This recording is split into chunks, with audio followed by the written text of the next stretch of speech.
জাবের রাদিয়াল্লাহু তাআলা বাড়িতে গেলেন। যাওয়ার পরে স্ত্রীকে ডাক দেয়, বলে স্ত্রী গো, দয়ার নবী, মায়ার নবী আমাদের বাড়িতে আগমন করবেন, তাশরীফ আনবেন। নবীদের জন্য একটা বকরি জবাই করা হলো।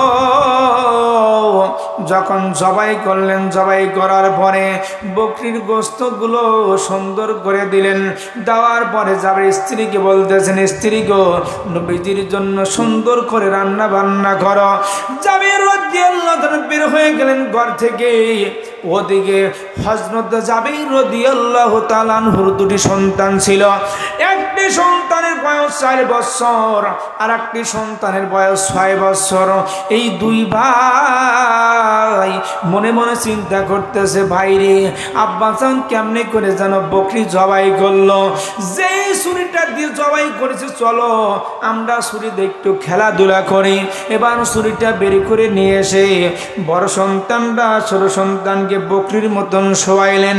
শোয়ানোর পরে এবার বলতেছি, আব্বাজানকে দেখলাম এইভাবে গলায় ফ্যাঁস দিয়েছে, আমরাও ফ্যাঁস দেই।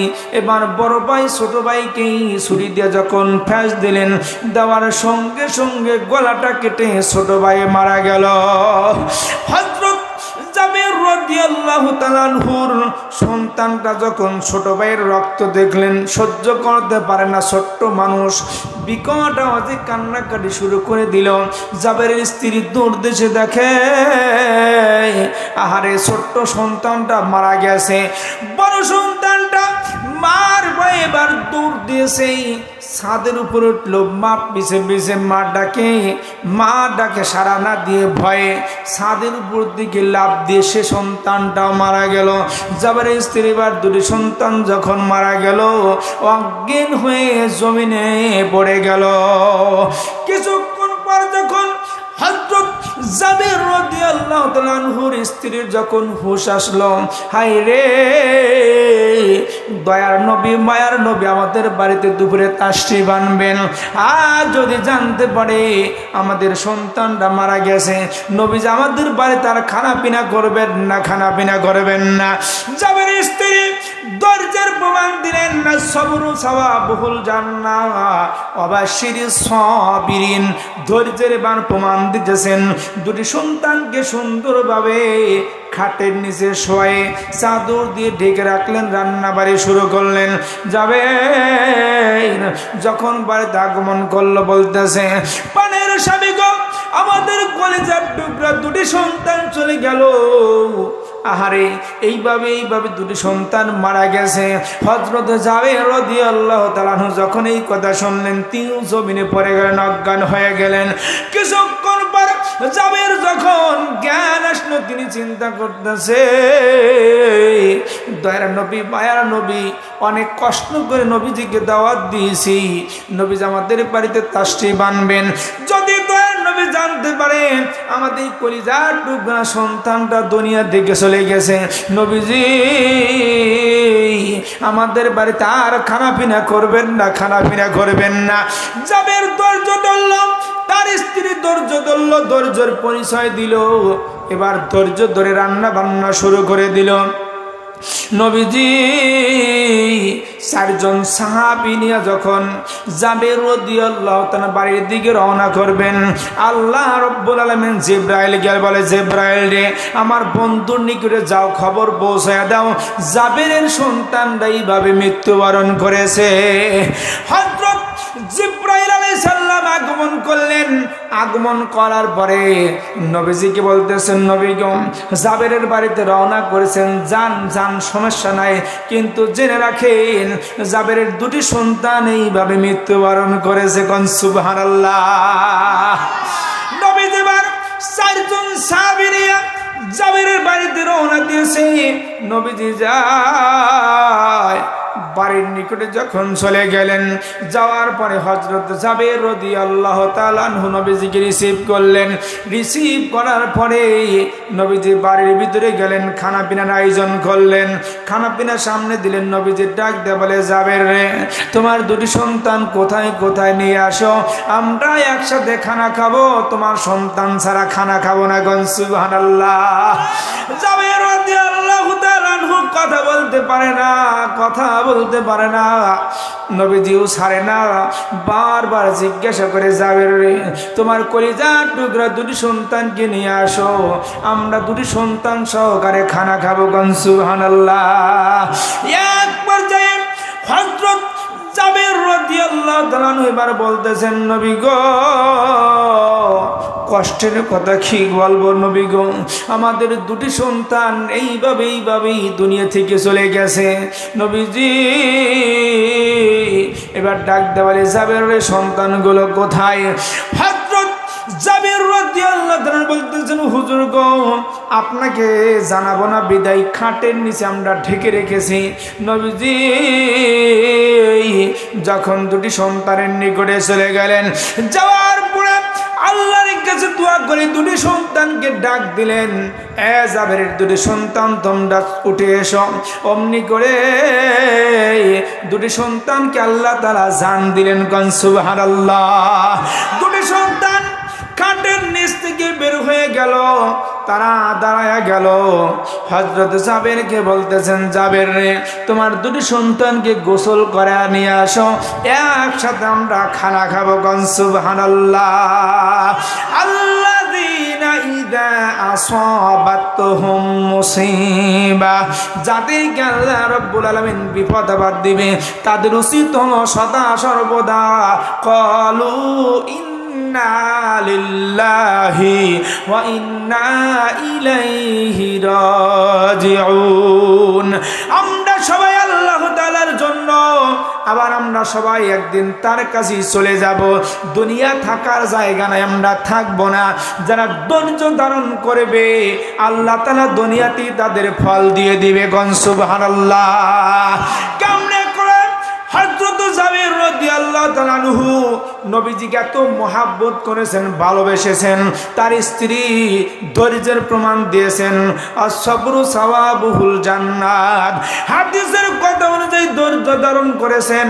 কোরআন বলতেছে ওয়া বাশশিরিস সাবিরিন, যারা ধৈর্যশীল তাদের জন্যই হলো সুসংবাদ। সুসংবাদ আল্লাহ তাআলা জান নিলেন, আবার আল্লাহ তাআলা দুনিয়ায় তাদের জান ফেরত দিলেন।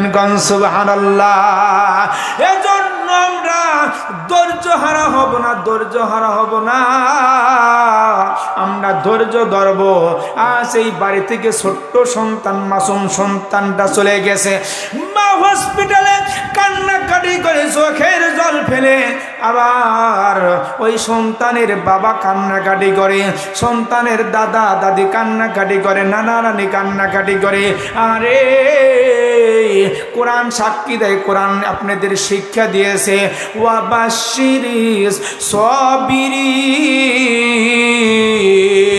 তোমরা ধৈর্যশীল হও, ধৈর্য ধারণ করো। যদি তোমরা ধৈর্যশীল হতে পারো, ধৈর্য ধারণ করতে পারো, আর সবরু সাওয়াবুহুল জান্নাত, তোমাদের জন্যই হলো জান্নাত। সুবহানাল্লাহ। এজন্য আমরা ধৈর্য ধারণ করব সদা সর্বদা। বিপদ আপদ আসবে আর আমরা কোন দোয়া পড়ব? ইন্না লিল্লাহি ওয়া ইন্না ইলাইহি রাজিউন। সবসময় এই দোয়া পড়ব, সব সময় যে কোনো আপদ বিপদ। একজন আমারে বলতেছে ভাই অমুক অ্যাক্সিডেন্ট করেছে, তো আমি বললাম ইন্না লিল্লাহ, এই কথা বলছি কারণ আপদ বিপদ তো এই দোয়া। তো সে আমাকে ঘুরে বলতেছে ভাই মইরা যায় নাই কে, কথা বুঝছেন? সে বুঝতে পারে নাই যে আসলে এই দোয়া মলিবারে খালি কোয়া লাগে, তাছাড়া কোয়া যায় না। তা না, আপদ বিপদ বালা মুসিবত আপনার যে কোনো সময়ে এই দোয়া পড়তে হবে, ইন্না লিল্লাহি ওয়া ইন্না ইলাইহি রাজিউন। শুধু মৃত্যুর দোয়া না, এই দোয়াটা হলো শিক্ষা যে সব কিছুর মালিককে আল্লাহ। আমরা সবাই কার? আল্লাহর। বিপদ আপদ মুসিবত সব আল্লাহর পক্ষ থেকেই আসে। যে কোনো আপদ বিপদেই দোয়া পড়বো। আর সে বলতেছে ভাই মরে নাই, কে মারা যায় নাই, এখনো বেঁচেই আছে। তার মানে সে বুঝতে পারছে যে এই দোয়াটা শুধু মৃত ব্যক্তির জন্যই পড়া লাগে, যখন মানুষ মারা যায় তা না। সদা সর্বদা সর্ব অবস্থায় আপদে বিপদে বালা মুসিবতে সবসময় কি পড়বো? ইন্না লিল্লাহি ওয়া ইন্না ইলাইহি রাজিউন, এই দোয়া পড়ব। হযরতে আবু সালামা রাদিয়াল্লাহু তাআলা আনহু, তিনি একজন নবীজির প্রাণপ্রিয় সাহাবী ছিলেন। রাসূলের দরবারে শুনলেন ইন্না লিল্লাহি ওয়া ইন্না ইলাইহি রাজিউন, এর সাথে নবী তার একটি দোয়া শিক্ষা দিলেন, আল্লাহুম্মা আজিরনি ফি মুসিবাতি আখলিফ লি খায়রাম মিনহা। পাশাপাশি এই দুটি দোয়া নবীজি শিক্ষা দিলেন। হযরত আবু সালামা রাদিয়াল্লাহু তাআলা আনহু দোয়াটি নিয়ে বাড়িতে আগমন করলেন। করার পরে বিবিকে বলতেছে, বিবি রে, আজকে এমন একটা দোয়া শুনেছি নবীজির দরবারে, যেই দোয়াটা যে পড়বে আপদে বিপদে বালা মুসিবতে, এই বালা মুসিবতের চাইতে আল্লাহ তাআলা তাকে দ্বিগুণ প্রতিদান নিয়ামত দান করবে। গণ সুবহানাল্লাহ। হযরত আবু সালামা রাদিয়াল্লাহু তাআলা স্ত্রীবার ডাক দিয়ে বলতেছে, পানের স্বামী গো, নবীজির দরবারে কি দোয়া শিখছেন একটু বলেন না, একটু বলেন, আমিও আমল করব। হযরত আবু সালামা এবার বলতেছে, পানের স্ত্রী গো, আপদে বিপদে বালা মুসিবতে বলবে ক্বালু ইন্না লিল্লাহি ওয়া ইন্না ইলাইহি রাজিউন, এর সাথে আরেকটি দোয়া বলবে, আল্লাহুম্মা আজিরনি ফি মুসিবাতি ওয়া আখলিফ লি খায়রাম মিনহা। হযরত আবু সালামা রাদিয়াল্লাহু তাআলা স্ত্রীর দোয়াটা মুখস্থ করলেন। আমার মারাও কিন্তু ওয়া শুনতেছে, আমি জানি পর্দার আড়াল থেকে ওয়া শুনতেছে। দোয়াটা মুখস্থ করলেন।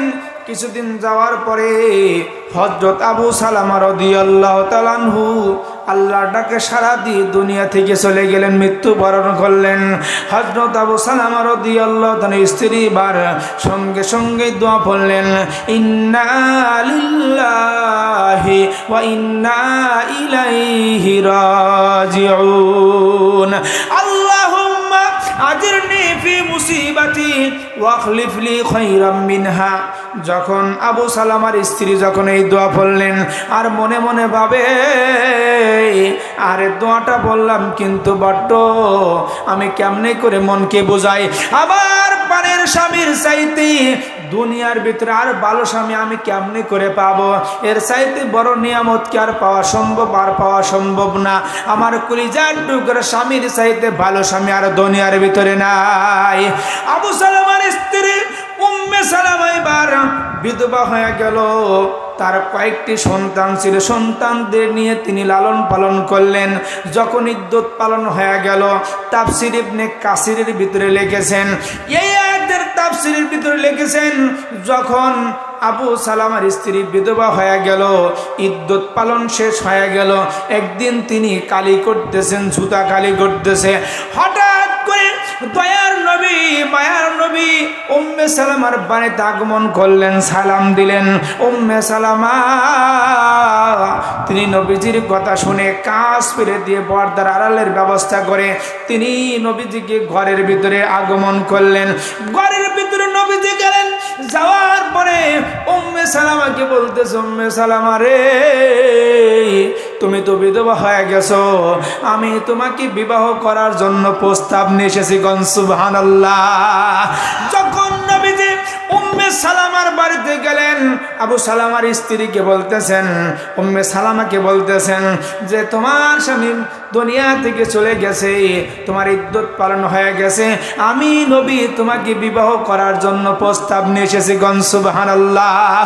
উম্মে সালামার অমনি করে স্মরণ হয়ে গেল, আল্লাহুম্মা আজিরনি ফি মুসিবাতি আখলিফ লি খায়রাম মিনহা। আমি মনে মনে ভাবছিলাম, তার আমার কলিজার টুকরা স্বামীর চাইতে পৃথিবীর ভিতরে আর কোনো ভালো স্বামী আমার হইতে পারে না। কিন্তু দেখি